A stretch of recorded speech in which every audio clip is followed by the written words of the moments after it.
You've probably seen them too. Videos of students studying 10, 12, 15, even 18 hours long in a single sitting. Please stop. This is not the best way to study. This is the way that leads to burnout, fatigue and exhaustion. And most of all, it's just not the way that most people are able to learn. In this video, let's have a frank conversation about healthy studying habits and how we could all study smart, not hard. Hey friends, my name's Connor. I'm a fourth year medical student studying at King's College London, and I am a massive fan of learning to learn and kind of tweaking what I'm doing in my studying to try and be as efficient as possible. However, studying just cannot come at the cost of your health, your well-being or your sanity. I think studying, like pretty much all tasks in life, should be tackled with the ethos smart, not hard. Even when I'm like a week or two away from a really big exam, I very rarely study for more than 6 hours in a single day. I plan the studying I'm doing really rigorously, and that means that every minute I spend studying is spent productively. That way, I get to prioritize chilling out, exercising, eating. There seems to be a very common feeling or belief that it's all about the number of hours you spend studying rather than how well you actually know the content. There also seems to be this idea that every single minute of the day needs to be accounted for. You can't have any downtime. There's no time when you are allowed to stop being productive. I can't live like that. Honestly, the vast majority of my day is probably seen by most people as unproductive.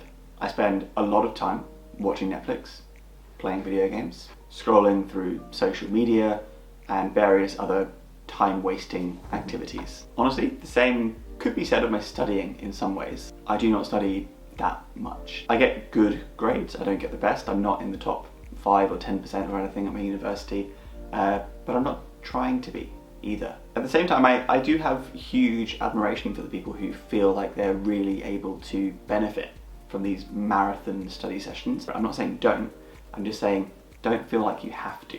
Lots of the ways that some people like to study, for example with these kind of mnemonics and these memorization techniques with pictures and stories, just don't work for me. I've always found that I need to just be able to understand something and apply it in context, and then I'm able to remember. If someone wants to sit down or explain to me how mnemonics can help me and show me a way of actually making mnemonics into something that's useful for memory rather than an extra thing to remember, I would welcome it. So if that's you and you want to show me how, give me a message. But here are the things that I think every student can be doing in order to study smart and not hard. First of all, plan what you're going to do in that session. So for me, what I like to do is I like to break my day up into a morning and an afternoon, or even up into 3 blocks throughout the day. And I like to know exactly what I'm going to be doing in those sessions. I'm currently in the run-up to some of my medical school finals. The exam that I have in just a few weeks counts for 40% of my total grade from medical school. So it's pretty important. Trying to break my day up into 3 slots. On most days, the first and biggest slot of that will be being in clinical placement and applying things in practice. I'm currently in my A&E block, so I'll be going in, I'll be trying to see as many patients as I can in that time and talking to the doctors and nurses about what's going on with those patients. At the William Harvey where I am, pretty much every patient that goes into hospital gets an ECG and a venous blood gas. So I've been spending a lot of my time just exposing myself to hundreds of these. I've also been deliberately looking up patients' images after they've had imaging and trying to have a look at the image myself and then looking at the report that's being generated by the radiographers and radiologists and comparing that to what I saw. I then generally have the second part of my day spent doing practice questions, and I've been doing those across 3 websites now. Fast Medicine is still the main one that I use. Bite Medicine, which I am definitely enjoying. I really like the way that you have 6 or 7 questions based on 1 case. That seems to work really nicely. And another one called Capsule, which is quite similar to Bite Medicine. The third section of my day I'm going to spend doing flashcards, so just trying to memorize those very specific high yield facts.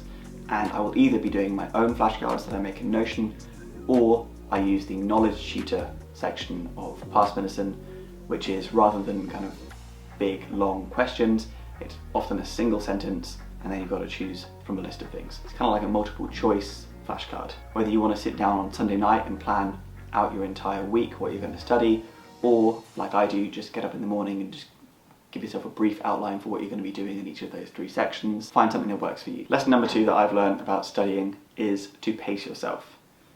I know that I cannot do these big marathon studying sessions. In fact, I've just come back from an hour and a half in the library. Now luckily where I am right now is a 2-minute walk to the library, so I am able to just go for an hour and a half and try and be productive for as long as possible and then come back. But at the end of the hour and a half I was feeling like I just was not being productive.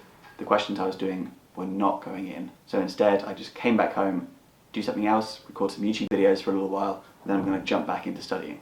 I also regularly use getting coffee, getting some food, and doing some exercise to break up my study sessions, because I just know that I'll get restless and bored sitting at a desk for too long. My third tip again is to break things up. Try and study from as many mediums as possible. And what I mean by that is try and use lots of different resources and lots of different ways of learning. So spaced repetition. Try and make everything you're doing active. Try and do things from videos, from audio, from text. And if you're doing some practice questions, try and do practice questions from different websites.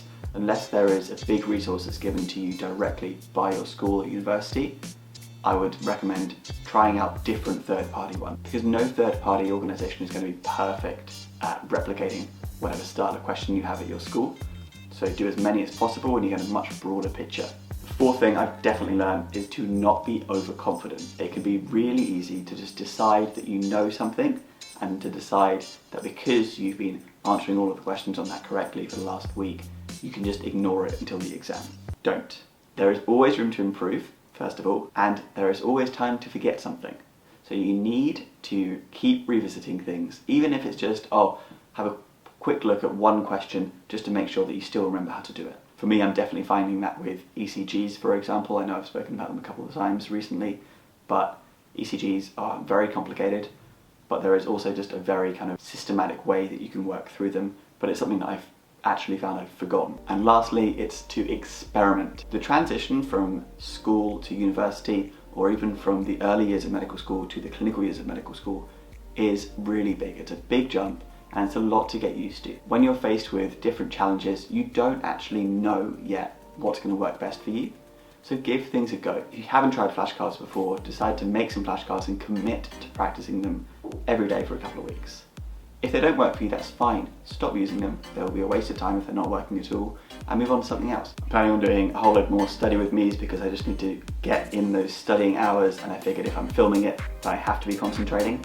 But I am going to try and film myself doing different ways of studying, just so that you can see the different things that I tend to do in the lead up to an exam. If there's anything that you have learnt during your time at university, maybe there's something that you have discovered that most people don't know about, let me know in the comments below. I'm always really interested to learn about new ways of studying, and I'm always really interested to explore, have a look at the evidence behind them, give them a go myself, and then hopefully make a video about them. Thank you so much for watching. Good luck in any upcoming exams you might have.